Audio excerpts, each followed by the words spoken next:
Hey guys, so today I am going to show you how I make sushi. Making sushi can seem intimidating, but turns out it's not hard.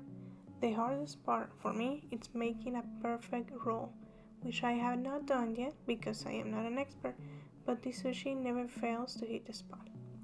So we are gonna need sushi rice seasoning powder, imitation crab sticks, avocado. For rice I use Nisiki rice.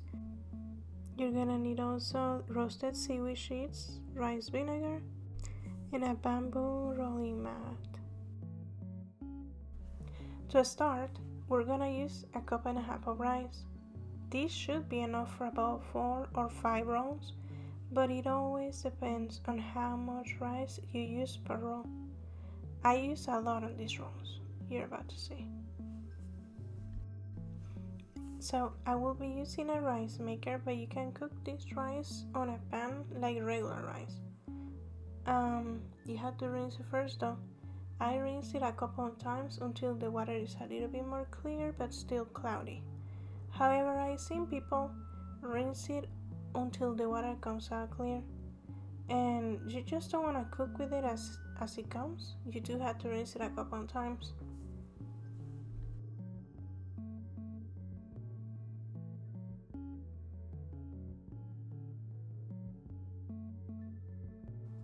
Once you're done rinsing and you have drained most of that water, you will be adding the water that you're going to cook the rice with. You're going to use, in this case, 2.5 cups. Two great things about making sushi at home are the fact that with these ingredients you can make a couple of dozen sushi rolls for the same price of 3 sushi rolls from the grocery store, let's say. And second, you can use any filling you want, like cream cheese, tuna, cucumber, carrots, you name it. The sky is the limit. You don't eat meat? Make it vegan. You do eat meat? Put shrimp on it, or crab, or fish. Nobody can tell you what can go or cannot go on the sushi roll, because guess what? You're the one making it. So get creative. Put whatever you want on it. Anyway, don't forget to set the timer for the rice. We'll need 30 minutes for this amount of rice. Now, while the rice is being cooked, you can go ahead and prepare the fillings. In this case, we're just going to take the wrapper of the crab sticks and cut up the avocado. Good, delicious, healthy stuff. When cutting up the avocado, we're going to try to make it thin, but not too thin. Like, the shape of the imitation crab sticks is perfect. So when you're cutting out the slices, you're gonna want to imitate that length and the overall size of the imitation crab stick.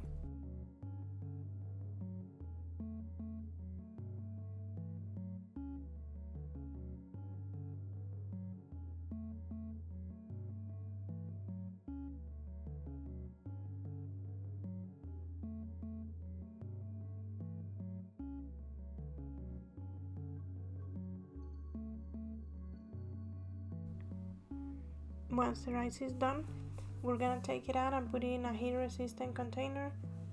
I'm gonna be using a Tupperware.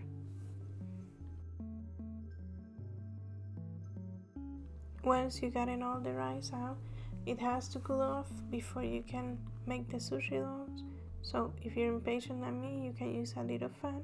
I have this little fan in the kitchen. I'm not talking about the one over the stove, because that one extracts air.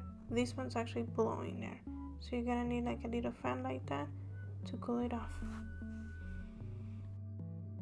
You want it to be cold. Well, not cold, more like room temperature at least, because you're gonna have to manipulate it with your hands and it's going to get sticky as well. So for the flavor, I use 5 milliliters of vinegar and 5 milliliters of the seasoning. This will depend completely on your taste preferences. You can start like this, but if you feel like it needs more seasoning or vinegar, you can add as much as you like. This is just what I do. This is a good starting point too if you never made it before, because it's not too much nor too little. Once you decided how much seasoning is enough for you, Then you will mix it all up. Mix it really good.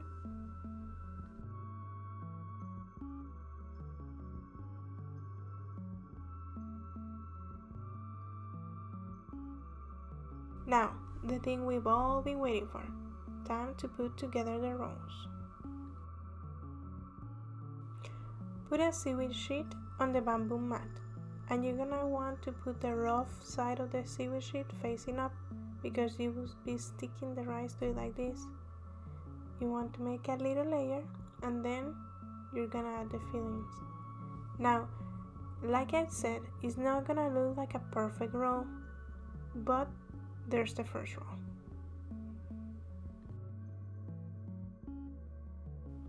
Then you gotta cut it up, and now you have made your sushi roll. Now hopefully yours will look better than this. If not, don't worry, the flavor will more than compensate for the looks. Like I said, the rice that we made will be enough to make about 5 rolls depending on how much rice you use. So here we are making the second roll.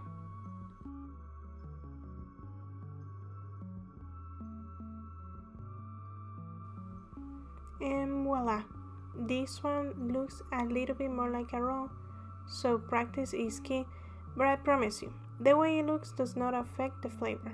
It is delicious. And so now my favorite side sauces, which are wasabi, and this mushroom soy sauce that my husband got, and oh my god, it's the best soy sauce I have ever had. And there it is, the sushi roll. Please like and share this video. I hope it was helpful, and I hope that you enjoy your homemade sushi rolls. Now remember, practice is key. Thank you for watching.